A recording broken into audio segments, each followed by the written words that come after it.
Conservative leader Pierre Poilievre dialed back his public appearances after losing the spring federal election. Sources close to him told me he was taking time to reassess his strategy, and now he's making some tweaks.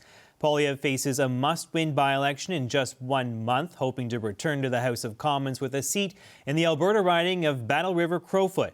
But for now, one thing that is not changing is his reliance on campaign advisor Jenni Byrne. Byrne has been a controversial figure among some Conservatives. She's advising Poilievre through the by-election and his upcoming leadership review. Let's bring in our panel of party insiders. Melanie Richer is a former communications director for the NDP. And here with me is Greg Mckran, a former Liberal ministerial advisor, and Fred Delory is a former Conservative campaign manager. Nice to see all you guys on this Friday. Thanks for coming in. Nice to see you, Mel, too. Greg, the Conservative leader is apparently making a conscious effort to shift his tone and his strategy. Have you been seeing any evidence of that to this point? So Mel and Fred and I were chatting. We've got some questions for you, JP. It's a great article that you've done. I encourage everyone to take a look at it. But when you said apparently, I think apparently is doing a lot of work in that sentence. And I just did a kind of a check during the election of how many times we saw articles about that he was going to pivot or he was going to change tone, and then they resisted that. And I think this is gets to the heart of the challenge of trying to make changes. If you believe you've not done anything wrong, you don't want to change anything. And I think it's a sunk cost fallacy here, where it's hard for some people. It's hard for all of us to admit where we've done something wrong. But once you do, and you can mark that, you can then move on. You also learn from it.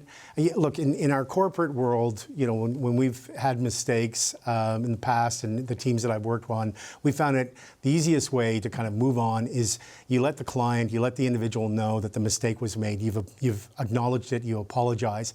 You can explain why it happened in that ways that you're going to prevent it from happening again. And they're not in this space. Like, I find it very interesting. I mean, Aaron Wherry wrote about this in April. I saw it in the Toronto Star.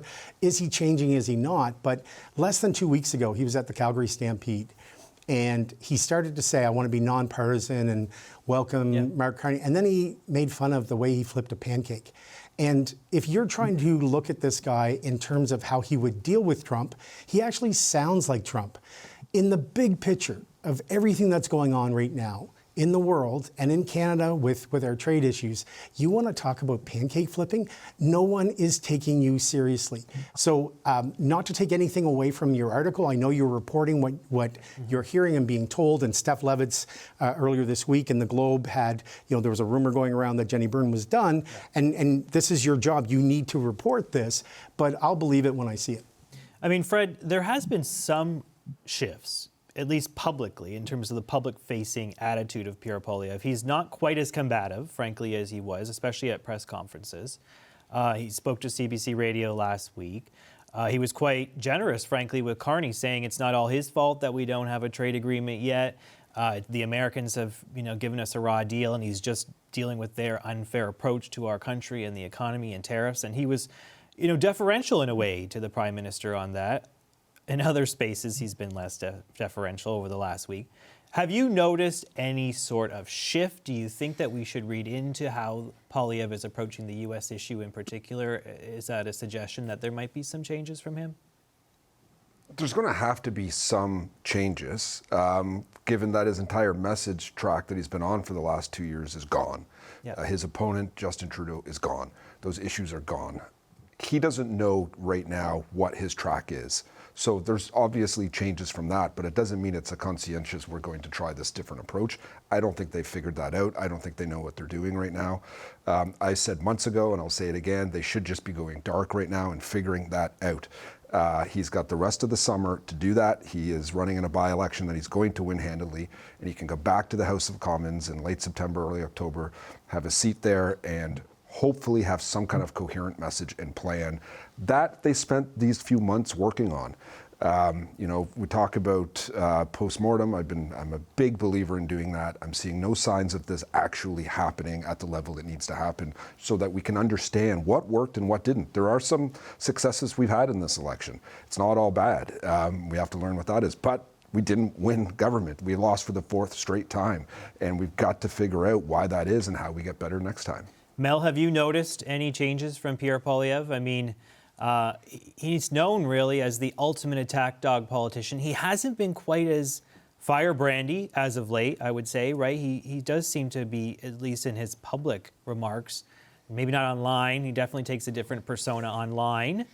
But in his public persona, it's quite a bit different, at least from my vantage point.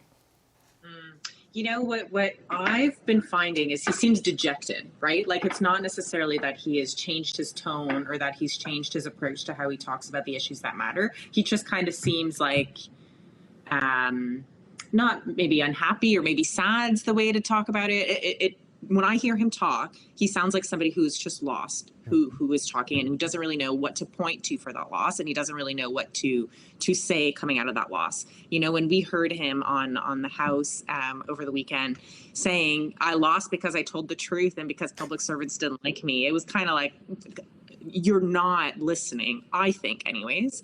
If he doesn't want to listen and he doesn't want to change approach, you know, go nuts, Conservatives. Don't let me stop you. But it really sounds like somebody who is still unable to look inward to see what went wrong, what he did wrong, what his team did wrong. And it's just like, I'm still blaming, you know, everybody else.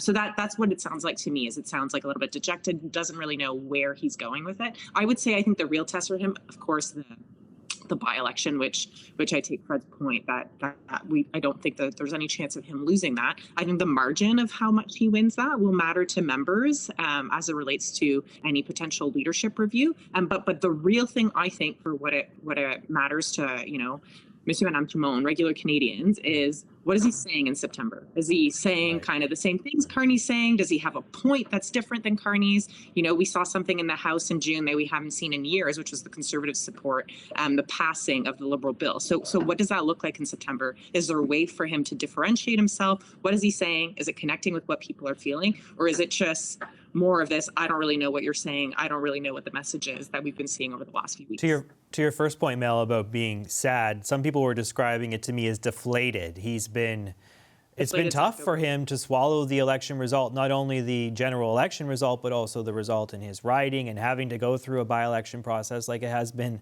traumatic, I guess, for him, as it would be for anybody, I guess, and he's probably just having a natural reaction. But Greg, one thing that's not changing, and I take your point that maybe there hasn't been any changes, but one thing that is definitely not changing is Jenni Byrne. He's keeping his senior advisor, at least for now. All the people around him, the folks around her, are telling me that they have a solid relationship, that things are going to continue with her in the catbird seat. What do you make of that decision to hold on to Jenni Byrne, someone who some people say was quite great? They got one of the best election results since the 1980s, the Conservative Party. Others are saying we fell flat after months, you know, in the top poll position on polls. Do you think it's wise for him to keep her? Look, as a former staffer, to me, the ultimate form of loyalty is to fall on your own sword. And when you realize you are the person who's creating the problem, you're creating the noise, you are the symbol, then you get the hell out of the way. And it's really tough. I saw this in the Martin era, I saw this in the Trudeau era, and it's really tough for people to do this. And I think it really comes down to, you know, being if you as a political staffer, if you're ultimately loyal, then you know you lean in for the greater good. And if that's you taking a step back, then you do so. I have no idea what that relationship is like, but I know for about 2 years I sat around this table while the polls were so bad for Justin Trudeau, and I heard from lots of Conservatives telling us what we should be doing. And yet, the Conservatives had $50 million to spend before the election started. They were 20, 25 points ahead. And I think Canadians looked at that and said, like, you have everything going for you right now, and you're still going to be mean and nasty. You know, one of the things that I was thinking about during the last conversation, you know, perhaps Pierre's tone has changed, but he's not in the House of Commons, where he really bathed in that really meanness. There was an accusation he made about Prime Minister Trudeau that was just beyond the pale, and I noticed he didn't repeat it outside. JP, look, the thing that really stood out for me this year, it was the way that Jenni Byrne went after Aaron O'Toole. Aaron O'Toole should send Jenni Byrne a muffin basket of thanks, because he said something nice about Anita Anand on Twitter, and Jenni Byrne went after him so hard and ridiculously so. And I think a lot of people thought, well, this is the person who has his ear. She did it again when the Oilers lost the Stanley Cup, making fun of Oilers fans because there was members of the team that posed with Mark Carney. Michelle Rempel followed this as well. It just seems unnecessarily mean. Fred? There's a lot to respond there. I'm not sure what angle you want me to take, but to the core of your question about Jenni Byrne and Pierre Poilievre, there is no Pierre Poilievre without Jenni Byrne. There is no way, there is no scenario I see where she will not play a lead role in his next campaign. It's just not going to happen. People can talk about it. People who don't like her can say it. It's just not going to change. Why is that? They're so close. They've been working together for decades. They are a team. They've gotten as far as they've got together, and there's just not going to be a split there. I just do not see that ever happening. But some of the stuff we're seeing this week, you saw the news stories, and we saw some Twitter spats. I think a big part of the problem here is that there is no real official postmortem taking place that can allow people to blow off steam if they have issues. All we're getting is it's easy to criticize people in media. It's easy to go out and make these comments, but we don't know all of the good stuff that may have happened as well, because no one's actually sitting down and talking to all the staff and candidates and people across the country who volunteered and worked on the campaigns to get that type of assessment. It's a big project, and it's not happening right now, and it's to our detriment that it's not happening. Unless it's happening behind super closed doors, and I'm not hearing about it, because what I'm hearing about is the rumbling that this isn't happening. Mel, quick final word to you on this topic. Yeah, I mean, I think we've heard for a while now that, the way that she runs things is maybe not the most conducive when you're losing. Maybe it's different when you're winning. It's easier to have people on board and treat them a certain way when you're winning. It's way harder to do when you're losing, and that's what we heard kind of throughout the campaign. I would also say, though, that, Pierre Poilievre, I don't think is fooling any of us that he had a big hand in the election and in all the decisions that were being made during the election. So if anybody should be responsible for what happened during the election, Pierre Poilievre should be answering to a lot of that. A trade deal with the U.S. is likely to include at least some tariffs. That's what Prime Minister Mark Carney suggested earlier this week ahead of a meeting with his cabinet. Now Carney's set to meet next week with Canada's premiers in Ontario Cottage Country, where they'll be looking for an update on Canada-U.S. trade talks. The minister and the prime minister know best because they're in those talks. Our goal is always the most open, free, and fair trade possible, the least amount of tariffs. The goal is no tariffs. But there have been some form of tariffs in between our two countries at different levels on different products over a lot of years. It's the reality of dealing not just with Donald Trump, but dealing in any international trade agreement. Tariffs are part of every conversation. It's our goal, and I believe it's the Prime Minister's goal to have them at zero or pushed down as low as they can. The Friday Pulse panel is back with me, Melanie Richer, Greg Mckran, and Fred Delory. Greg, I'll start with you on this one. Did you perceive a shift from the Prime Minister when he came out ahead of that cabinet meeting and said, well, there's never been a U.S. trade deal under Trump that doesn't include tariffs? That might be what we're facing. Do you think that was a deliberate attempt to send a message to the people of what to expect? I don't think I saw it as a shift. I've always, and then I said this, I think, last week, where the message to me has always been we have to prepare for the worst. And, the way this president behaves is as pretty much as bad as it can get. And we could have 3 more hours, JP, of current events in Washington right now. So I think it is smart communication in terms of reminding people, telegraphing, that this is the potential. PBS had a 7-minute on NewsHour last night, 7 minutes on Canada and tourism. And as a beer lover, and Ben Franklin said, beer is proof that God loves us. There was an owner of a brewery in Vermont, very close to the border, and he said sales are down, and one of the visits are down, sales are down, and he said, if you're a Canadian, you want to take our beer to buy and take home, 43% tariff on it. And he said, our beer is good, but it's not that good. So there's a lot of other things that are lining up. Canadians are about 25% of the U.S. tourism industry. Yeah. But if you look at car travel, it was down in June, month over month, 33%, and it's 6 months in a row. Yeah. So there are a lot of things that are about to hit Americans that are slow moving and they've not yet seen. So there's a lot of other factors at play besides the other current meltdown that's going on around President Trump. But do you see that comment as laying the groundwork for a potential deal with tariffs. Is that how we should interpret those comments? I think it's that, but it's also the reasoning and the narrative behind things like Bill C-5. It's about encouraging the premiers to work together. In your interview with Premier Holt earlier this hour, she said we have the right team. And the fact that the Prime Minister is meeting with the premiers again, I mean, one of the things that didn't happen a lot under Prime Minister Trudeau was a lot of First Ministers meetings. And now we have a lot of them. And look, if it's, I think Canadians want to see their politicians working together. But the other thing is, it spreads the blame politically. You know, Justin Trudeau owns so much more than he ought to have. And trade is a lot of things. We have really lousy interprovincial trade. And I can't believe we're still talking about it and still actually working on it because I've heard it so many times before. Fred, Pierre Poilievre, speaking of a tonal shift, I don't know if this is one example, but he called the Prime Minister's language around tariffs capitulation. Is that fair? Is that how we should interpret what Carney said earlier this week? Again, I think it's really hard to be leader of the opposition at this stage, but not as hard as being prime minister to have to deal with the president like we have in the U.S. I think Carney is, you know, I always assumed there was going to be some kind of tariff on something. There was no way to get a 100% tariff-free deal. It just... Well, some people expected that, right. Rightly or wrongly, right? That was kind of the expectation. That would be a good deal, no tariffs. We're dealing with a guy in the U.S. and the president who negotiates like maritime weather, where every 15 minutes things are going to change. If you don't like how it is right now, just wait. We are in this weird situation. We talked about it last week. I think you mentioned it, Craig. Like, we have a year and a half to get to the midterms. And maybe that's how we just keep playing this weird game. Deadlines keep moving. How are things going to go? Because, look, we could strike an amazing deal. It could be a great deal. And then come September, October, President Trump announces a new tariff on something he just randomly comes up with. We're dealing with an unfair partner here who really is, I think, doing incredible damage to relationship, not just with Canada, but to other countries that his country has, and it's just going to be a continued problem as long as he's the president of the United States, unless again maybe the Congress and the Senate will change things in a year and a half's time. Mel, do you think it's a huge political problem for the Prime Minister if he comes back with a deal that includes tariffs?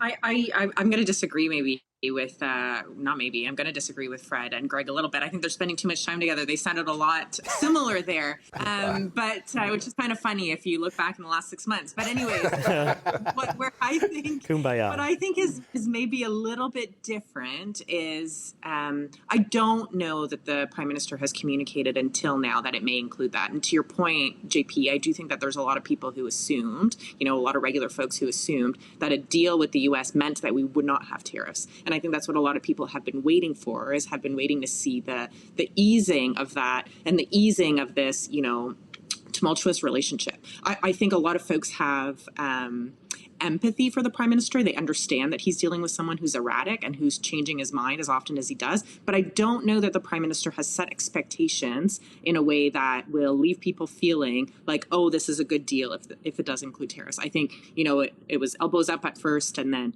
we saw the digital services tax. We saw a few other things. And if it does include tariffs, I think a lot of folks are going to be disappointed because they're going to say, what is it that we were hoping that we were going to get out of this deal? So I do think that I think it was smart of the Prime Minister to put that into the window this week. Folks may have kind of looked at it and said, what do you mean that this may include tariffs? But I think it was smart that he's starting to set expectations. But I do think that expectations were kind of already set beforehand. So it's going to take a while for folks to understand that this is hopefully a good deal for Canadians. So I only have 2 minutes for three of you to say something on this one. So please make it brief. What are you expecting from the premiers next week? What are you expecting with Carney and them? What are you watching for, Greg? I'm going to be a bit cynical, but I think the Alberta Premier will be the fly in the ointment yet again, and the rest of the premiers will come out looking pretty solid. Fred? Look, I just want to keep this ball moving down the field. Hopefully we have C5 now in place. Hopefully we can start getting some projects actually announced and people championing things and getting things built. Are you expecting no cracks? Because it's been a love-in, right, with the premiers to this point. Smith, you mentioned she's kind of on board with Carney, really. Will there be cracks if he comes to them and says there's going to be tariffs, live with it? Is that when we start to see things fall apart? Look, absolutely could be. If it hits one province harder than others, that obviously then that certain premier has a right to be quite upset and has a case to be made. If that's where we think if there's any insight on where these tariffs may be hitting. Mel, you got a minute? What do you think? Yeah, I'm hopeful that we don't see any cracks, and we see some good stuff coming out of the meeting next week. I do want to point out, though, that this is the end of Premier Ford's kind of term as the head, and he has been, Captain Canada for the last little bit, and I think a lot of folks were thinking he was doing good things. The reins get passed to the Alberta Premier, so that to me is what I'm looking for: is how do you continue this all-in approach, this united approach? Folks, whether they were New Democrats, Liberals, Conservatives, have thought that Premier Ford's been doing a good job. So what does that look like? How does that change with the concluding of his term is one thing that I'm paying attention to. Yeah, for sure. It's going to be an interesting shift with him not leading the charge, right? It'll be a different flavor to it. Okay, let's leave it there. Thank you so much, Melanie Richer, Greg Mckran, and Fred Delory. Thanks for coming on. Thanks for your smart thoughts, as always.